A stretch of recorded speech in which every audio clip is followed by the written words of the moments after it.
perkembangan bagaimana jalannya sidang kedua ini, Bung Refli, tadi yang menarik adalah tanggapan dari KPU, kuasa hukumnya yaitu Adnan Buyung Nasution yang menyatakan Prabowo Hatta ini menambah materi baru sehingga itu tidak fair untuk tim termohon, kelompok termohon. Ya, Tanggapan Anda? fenomena menambah permohonan ini sudah dilakukan pada pemilu 2009 ya. Pada waktu itu memang kemudian kubu termohon, bukan kubu ya, artinya pihak termohon juga memprotes penambahan pokok persoalan itu ya. Tapi pada waktu itu memang MK kemudian membenarkannya ya, membenarkan bahwa materi permohonan itu bisa ditambahkan. Tetapi memang kalau materinya menyangkut satu dan dua item saja, saya kira memang barangkali masih bisa ditolerir ya, kalau kita bicara tingkat toleransi. Tapi kalau misalnya permohonan itu menambahkan hal-hal yang sangat banyak, yang detail misalnya, dan saya kira memang kalau dari sisi halaman saja, permohonan pertama 55 halaman, berikutnya 147 halaman, dan terakhir ini kalau tidak salah 197 halaman. Jadi jumlah halaman saja misalnya bertambah 50, nah itu menunjukkan kan ada penambahan-penambahan itu. Sehingga sebenarnya memang sedikit tidak fair ya bagi KPU untuk menjawabnya, karena KPU hanya punya waktu beberapa jam untuk menjawab. Kan permohonan disampaikan jam 11 atau 12 kemarin, setelah itu disampaikan kepada KPU, lalu kemudian KPU harus merevisi jawabannya karena kan permohonannya sudah baru. Nah, ini yang mungkin dianggap tidak fair.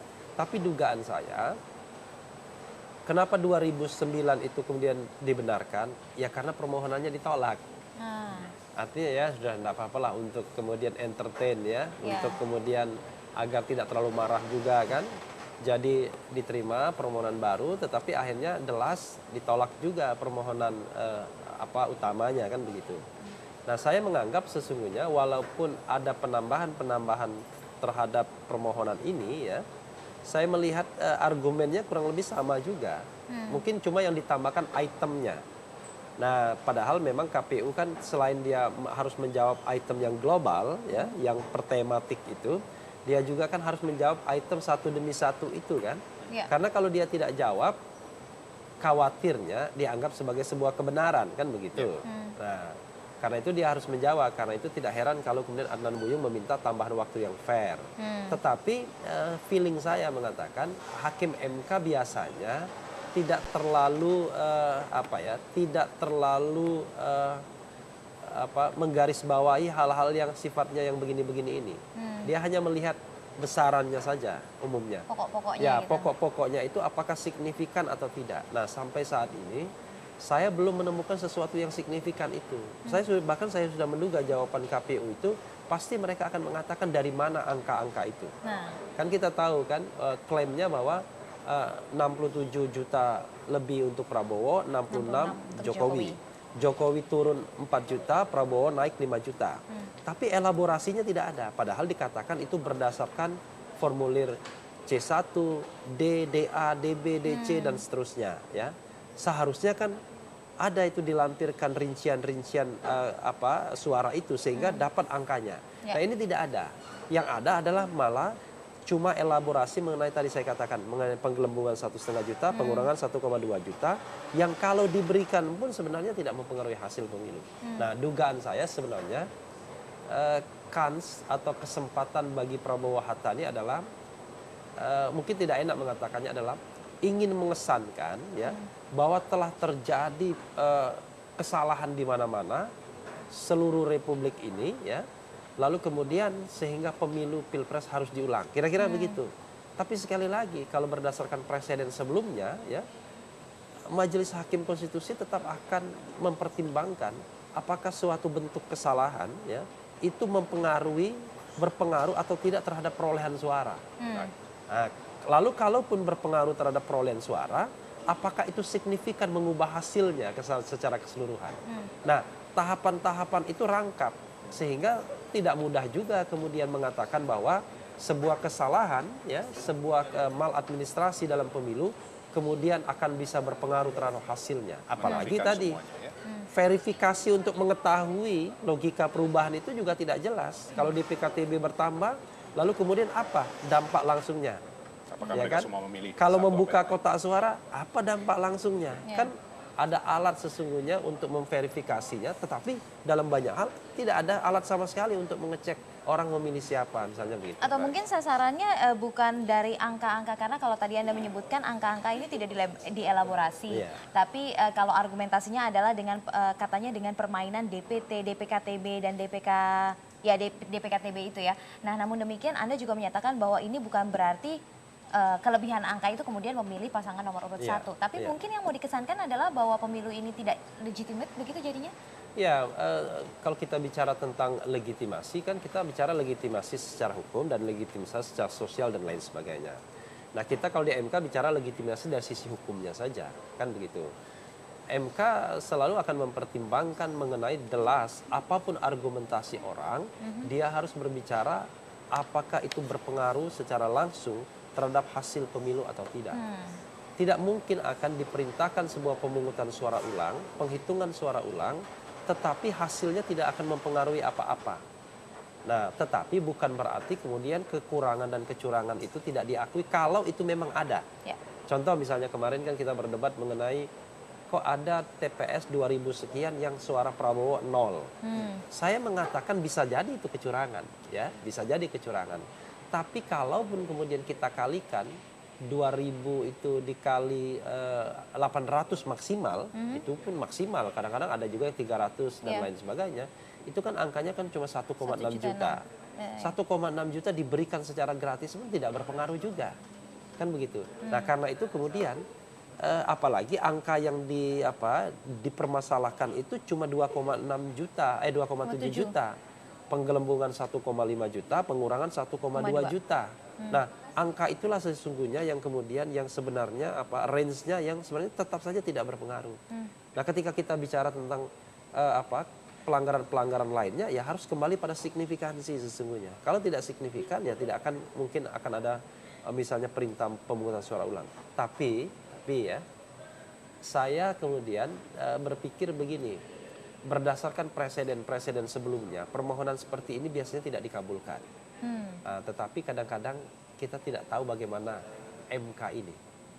Karena kalau doktrin mengenai TSM itu terstruktur, sistematis dan masif, walaupun kita bisa jelaskan masif itu tersebar, sistematis itu terencana, ya, terstruktur itu ada struktur tertentu yang menggerakkannya atau menjalankannya.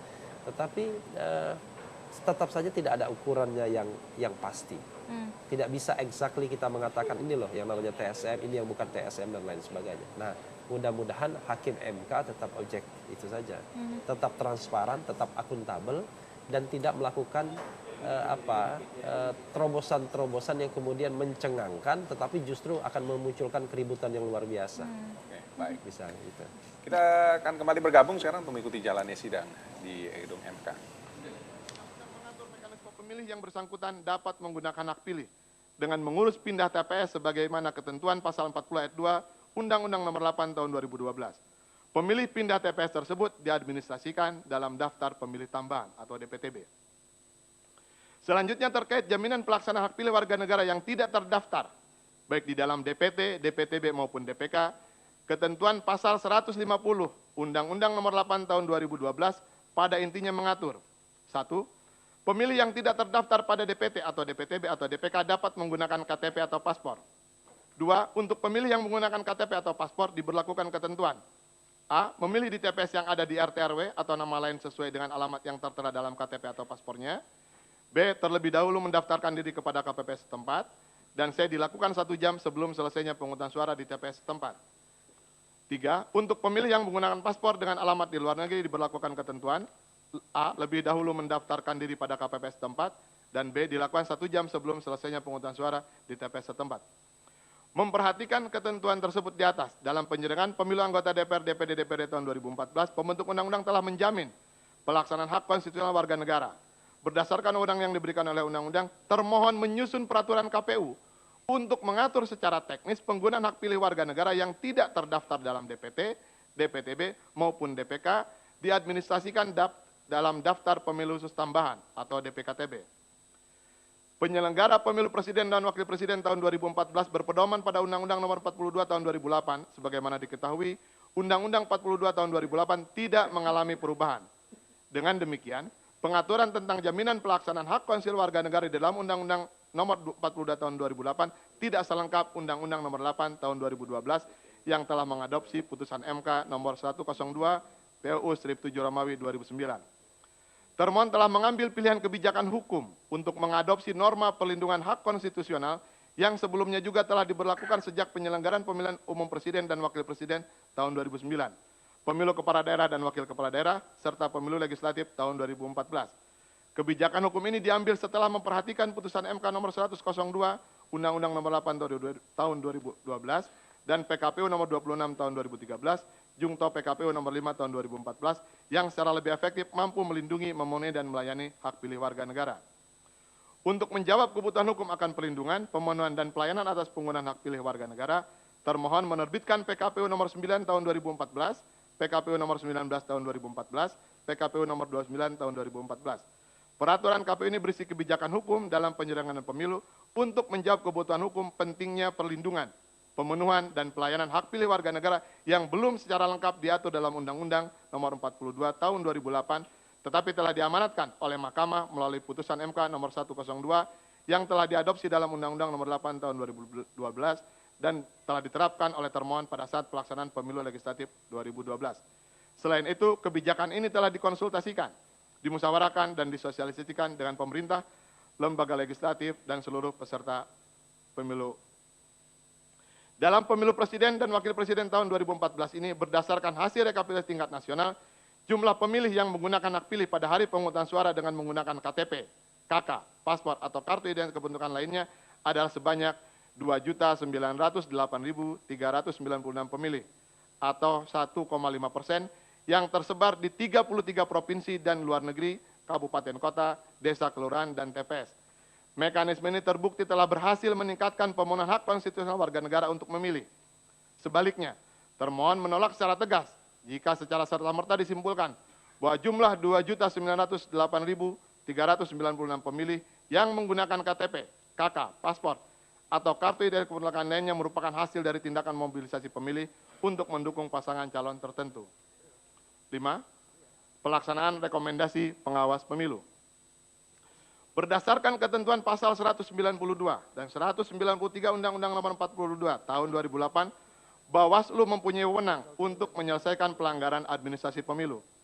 Terhadap rekomendasi Bawaslu, termohon menindaklanjuti dengan memeriksa dan memutus pelanggaran administrasi pemilu dengan berpedoman pada peraturan KPU nomor 25 tahun 2013 tentang penyelesaian pelanggaran administrasi pemilu, Jungto peraturan KPU nomor 13 tahun 2014. Rekomendasi Bawaslu, pengawas pemilu di beberapa daerah dalam penyelenggaraan pemilu presiden dan wakil presiden telah dilaksanakan dan ditindaklanjuti oleh termohon di berbagai daerah, antara lain Sumatera Utara, Dunia Selatan, DKI Jakarta, Banten, Jawa Timur, Maluku Utara, dan Papua. Dengan